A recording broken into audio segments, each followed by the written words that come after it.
Good morning बच्चों। बेटा आप लोग जहाँ भी रहें सुरक्षित रहें, सेफ रहें और अपनी पढ़ाई अच्छी तरह से करते रहें।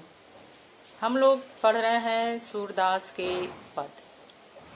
इसका एक पद हम लोगों ने पढ़ लिया है और आगे का आज हम लोग पढ़ेंगे।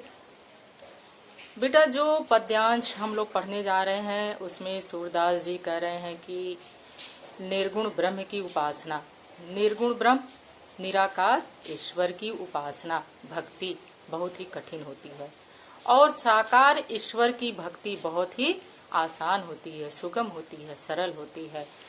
सूरदास भी कह रहे हैं कि मैं अच्छी तरह से विचार करके विमर्श करके मैं सगुण ब्रह्म रूपी श्री कृष्ण की बाल लीलाओं का गान करता हूँ। तो आज हम लोग पढ़ेंगे सूरदास के पद। अविगत गति कछु कहत न आवे। अविगत मीन्स अज्ञात, जो जाना नहीं है। गति मीन्स दशा, कछु मीन्स कुछ भी, कहत न आवे कहते हुए नहीं बनता है। सूरदास जी कह रहे हैं कि निराकार ईश्वर के विषय में कुछ भी कहा नहीं जा सकता है, उसके स्थिति का कुछ भी वर्णन नहीं किया जा सकता है। ज्यों गूंगे मीठे फल को रस अंतर्गत ही भावे। कह रहे हैं कि जैसे गूंगा व्यक्ति किसी मीठे फल को खाता है लेकिन उसके स्वाद को वह किसी से कह नहीं सकता है, अपने मन में सिर्फ अनुभव कर सकता है। वैसे ही निराकार ईश्वर के विषय में कुछ भी कहा नहीं जा सकता है, सिर्फ उसका अनुभव किया जा सकता है। परम स्वाद सबही सु निरंतर अमित तोष उपजावे।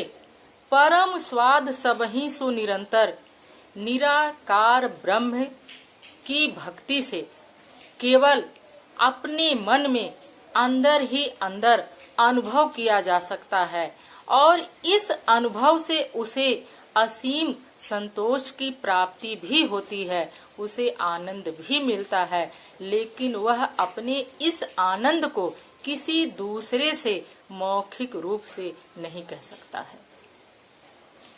मन वाणी को अगम, सूरदास जी कह रहे हैं वह निराकार ईश्वर, अगम मीन्स जहाँ पहुँचा नहीं जा सके, मन और वाणी के द्वारा भी उस निराकार ईश्वर तक पहुँचा नहीं जा सकता है।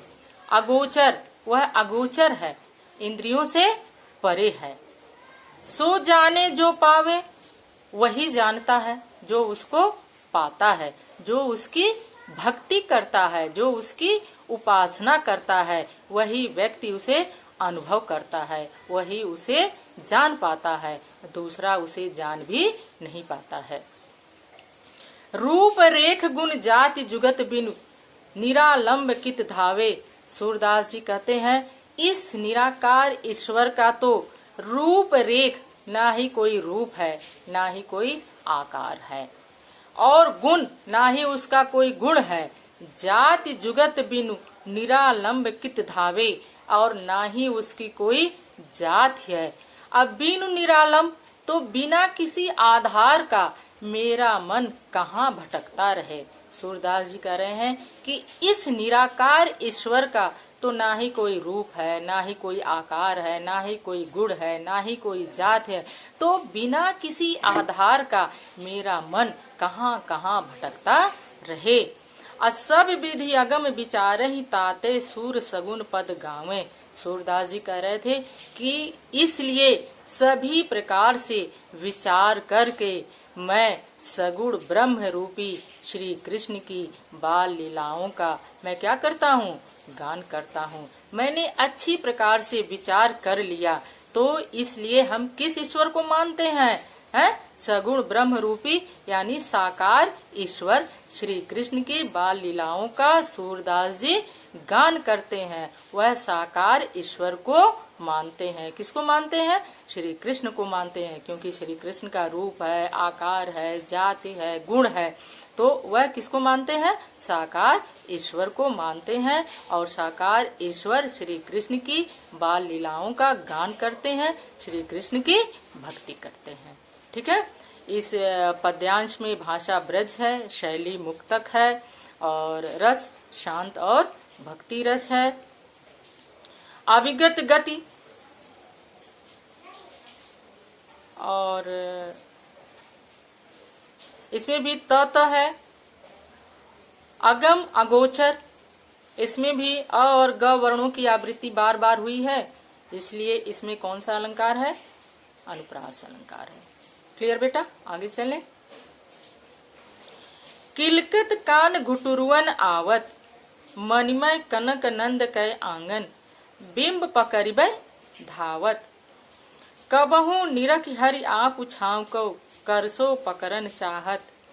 किलक हसत राजत द्वय दतिया, अपुन पुनि तिहि अवगाहत। कनक भूमि पर कर पग छाया, यह उपमा एक राजत। किलकत कान घुटुरुवन आवत, इस पद्यांश में सूरदास जी श्री कृष्ण की बाल लीला का वर्णन करते हैं। वह नंद के आंगन में घुटने के बल चलते हैं और बाबा नंद का आंगन मड़ियों और सोने का बना हुआ है। किलकत कान घुटुरुवन आवत, किलकारियां मारते हुए श्री कृष्ण जी घुटने के बल चलते हैं। किलकारियां मारते हुए श्री कृष्ण जी घुटने के बल चलते हैं। मणिमय कनक नंद कै आंगन, नंद का आंगन कैसा बना है? मणिमय, मणियों से बना हुआ है। कनक, सोने का बना हुआ है। नंद का आंगन किससे बना हुआ है? मणियों से बना हुआ है और सोने का बना हुआ है। बिंब पकड़िब चाह धावत, बिंब मीन्स अपनी छाया को, पकड़िब पकड़ने के लिए, धावत दौड़ते हैं। श्री कृष्ण जी उन मणियों और सोने के आंगन में अपनी छाया को पकड़ने के लिए दौड़ते हैं। कबहू निरख हरि आप छाव को, कभी कभी वह अपनी छाया को, निरख मीन्स देखते हैं, कभी कभी वह उस आंगन में अपनी छाया को क्या करते हैं? देखते हैं। अकरसो पकड़न चाहत, कर मीन्स होता है हाथ, और अपने हाथ से कभी कभी पकड़ना चाहते हैं। वह कभी कभी अपनी छाया को देखते हैं और उसे अपने हाथ से पकड़ना चाहते हैं। किलक हसत राजत द्वय दतिया, किलक मीन्स जब वो किलकारियां मारकर हंसते हैं तो राजत द्वय दतिया, उनके आगे के दोनों दांत, द्वय मीन्स दो, दतिया मीन्स दांत, क्या होते हैं? सुंदर दिखाई देते हैं। जब वो किलकारी मारकर हंसते हैं तो उनके आगे के दोनों दांत सुंदर दिखाई देते हैं। पुनि पुनि, बार बार, तिहि अवगाहत, उसे बार बार वो क्या करते हैं? दिखाते हैं। यानी कि बार बार किलकारियां मारकर हंसते हैं और उनके आगे के दोनों दांत बार बार दिखाई देते हैं, जो कि बहुत ही सुंदर लगते हैं। कनक भूमि कर पग छाया, यह उपमा एक राजत। कनक भूमि पर, उस सोने के भूमि पर, कर पग छाया, उनके हाथ पैर की छाया, यह उपमा एक राजत, यह इस प्रकार से सुशोभित होता है। उस सोने की भूमि पर उनके हाथों और पैरों की छाया इस प्रकार से सुशोभित होता है कि कर कर प्रतिपद प्रतिमणि, वसुधा कमल बैठकी साजत, की प्रत्येक मणि पर, कर कर प्रतिपद प्रतिमणि, की प्रत्येक मणि पर उनके कमल जैसे हाथ पैर की छाया इस प्रकार से प्रतीत हो रही है, इस प्रकार से लग रही है जैसे कि कमल बैठकी साजत, वसुधा कमल बैठकी साजत, जैसे वसुधा मीन्स पृथ्वी कमल के फूलों का आसन बिछा रखी है। जब उनके हाथ और पैर की छाया उस सोने की भूमि पर पड़ रही है तो ऐसा प्रतीत हो रहा है देखने में जैसे कि पृथ्वी कमल के फूलों का आसन बिछा रखी है। बाल दशा सुख निरख जसोदा, और इस बालक की दशा को माँ यशोदा देख करके सुख का अनुभव कर रही है। इस अपने बालक की इस दशा को देख करके माँ यशोदा सुख का अनुभव कर रही हैं। पुनि पुनि नंद बुलावत, पुनि पुनि मीन्स बार बार, नंद बाबा को भी बुला करके दिखा रही हैं। बार बार नंद बाबा को भी बुला करके दिखा रही हैं। अचरा तर लय ढाकी सूर्य के प्रभु को दूध पियावत।